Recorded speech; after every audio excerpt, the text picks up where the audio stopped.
Hey guys, so I was gonna do a mukbang tonight, but because I want this video to be on more of a serious note, I'm not gonna do eating while I talk about it.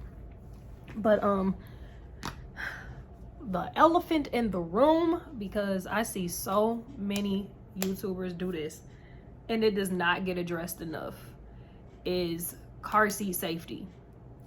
Car seat safety. I see so many YouTube, like not even car seat safety, but just seatbelts in general. I see so many, not even just YouTubers, but people in general driving and their kids are like in the background and they're not even buckled in correctly. And I literally just stare at the screen and be like, ah! Like it drives me so crazy. So first of all, when I say not buckled in correctly, I mean a seatbelt goes over us. We know this. But a car seat has the two buckles and there's the chest strap. And then it also has the buckles that go down and they strap in the crotch area. I see so many people that have either the tops buckled in and then there's only one of the latches in the bottom buckled, or the top's buckled in and no latches in the bottom buckled, or the bottom's buckled and the top is strapped in but the kid's arms are hanging out. Or another one that I've really seen that's so incorrect as well is they'll have everything buckled correctly, but then the straps are super loose and the buckle is down here on the child. A lot of people don't know, but when you buckle a child in, they tell you this in safety class. Like before I don't know if a lot of moms or dads did, but I took all of the car seat safety classes for my son because he was my first. And a lot of people don't know that that strap on your chest is supposed to go right even with your collarbone. It's supposed to be perfectly even and flush with the child's collarbone, which means that there should only be about this much of a gap between the neck and here. Boom, that's where it should go. Also, when the straps are down and buckled in the crotch, it should be just 2 finger widths to get your fingers in and be able to do this. It shouldn't go any further than that. The straps at the top, the same thing. You should be able to stick your fingers up and do just this. You shouldn't be able to lift them up, stick your arm in them. The child should not be able to pull their arms out. If they're able to pull their arms out, the straps are not tight enough. You need to tighten them down. Also with car seats, people have, now there's buckles on the back that go with the children's, height. I see a lot of people where their babies are super low in the car seat and the straps start up here. That's also a safety hazard. That's a choking hazard. Now everything can be buckled correctly, but if the child leans forward, that all of this is not restrained because the buckle starts so high up that it literally becomes a choking hazard. It's just more of a safety hazard. I'm gonna read a little bit of like the statistics that I've researched and found on it, but it's just so important. Like, and then a lot of these people that I see, not only are their children not buckled in correctly, but, and it's really honestly, it's YouTubers that I see doing it because I don't pay attention to what other people doing when I'm driving, like when they on their phones and stuff. I mean, I pay attention to the road, but I don't be all in their car. So a lot of these people on YouTube, when I see them recording, they're like this. And they're not looking anywhere at the road, driving, the baby's in the back, not buckled in, and then the YouTuber seatbelt is off. Y'all, come on. It's not that hard to put your phone up on a tripod. You do not have to hold your phone and be vlogging. That's why there's tripods. That's why there's window mounts. That's why there's air vent mounts. Like there's so many different things to keep you from having to hold your phone. Also, it's one thing if you at a red light, you record and you looking at the camera, even if you're sitting in rush hour and you're at a dead standstill and there's nothing going on and you haven't moved in 10 minutes, okay.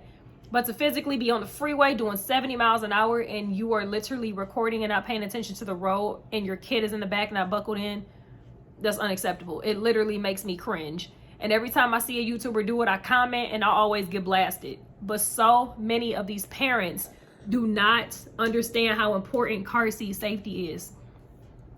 So a lot of people do not know that motor vehicle accidents are the leading cause of death in children and adolescents.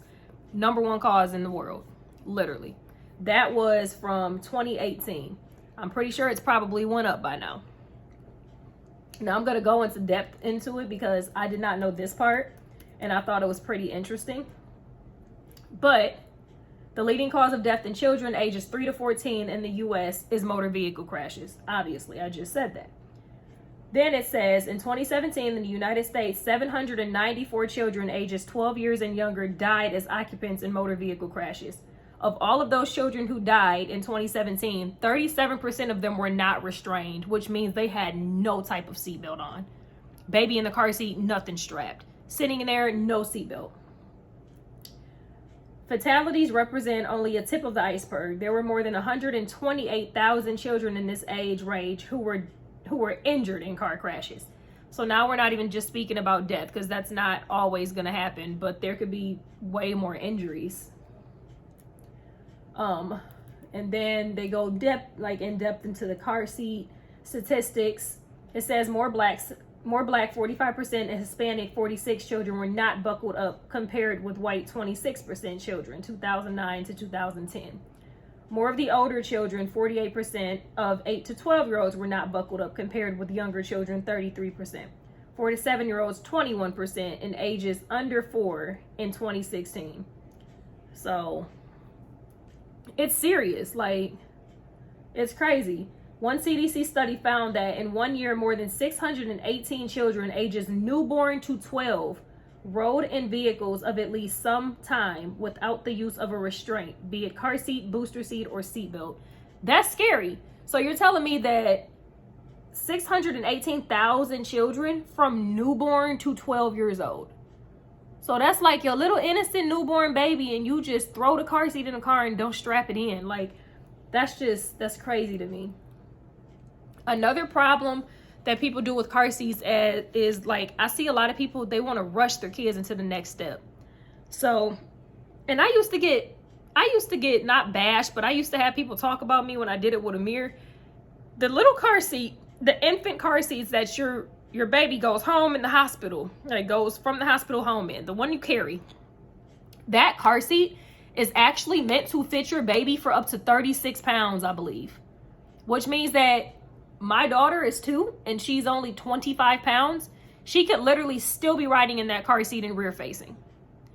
You're actually not even supposed to face your children forward facing until they're at a certain age. And then weight also plays a factor in it too.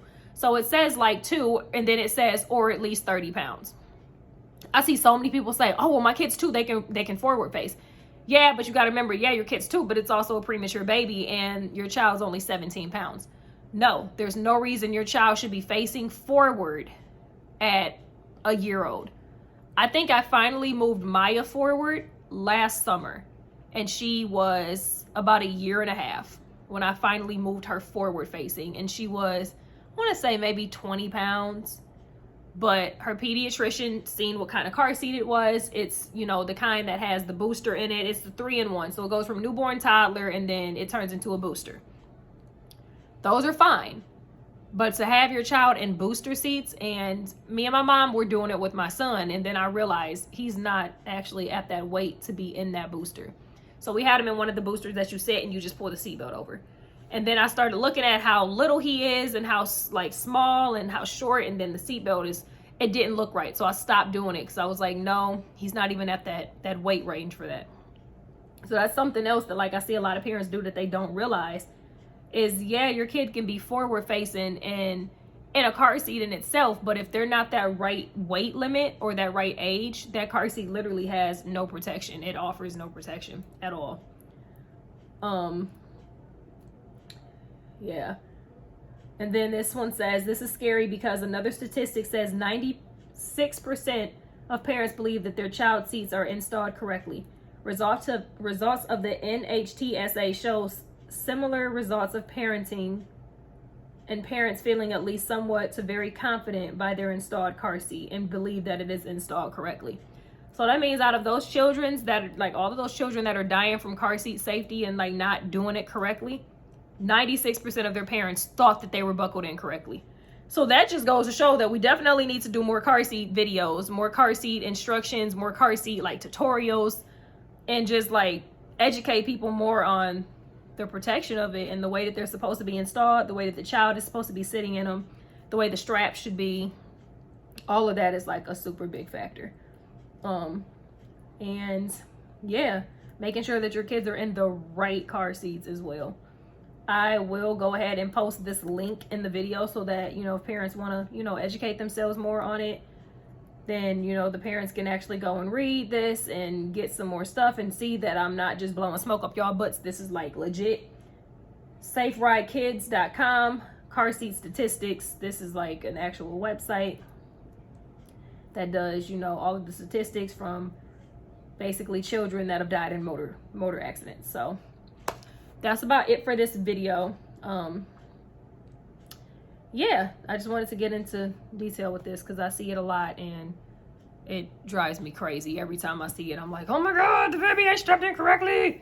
And then like, I be thinking of worse, you gonna crash. So yeah, please buckle these babies in. Buckle the babies in, man. It's so important. It takes 2 seconds. It takes 2 seconds. And stop recording like this when y'all driving and ain't got y'all seatbelt on. Y'all gonna go through the windshield too. Stop. Like, it's not that serious, man. That little text can wait 2 seconds until you're stopped. Like, I used to be very bad about that. Now, I will literally put my phone in the cup holder and I will not touch my phone until I am at a red light or if I'm sitting in traffic. I won't. I'd be scared to do stuff like that. But anyway, if you haven't already, like and subscribe. I need to start saying that more in my videos because I have not been saying that. Like, I just be like, all right, that's it, bye. So if you haven't already, like and subscribe. And yeah, I ain't gonna do the whole get this video to some likes because I don't be doing all that. I ain't got time for that. I'm too fat and pregnant for that. But yeah, that's about it. So thank y'all for watching, and hopefully you do some research yourself. I want you to see it for yourself. So I don't want y'all to just be like, well, Ange said. No, go read it, go research it, go take what I said and do your own research. I will tell everybody that do your own research. Don't just listen to me. It's all on the internet though. And I'm gonna post that link in this video. So that's all. Y'all have a good night. Bye.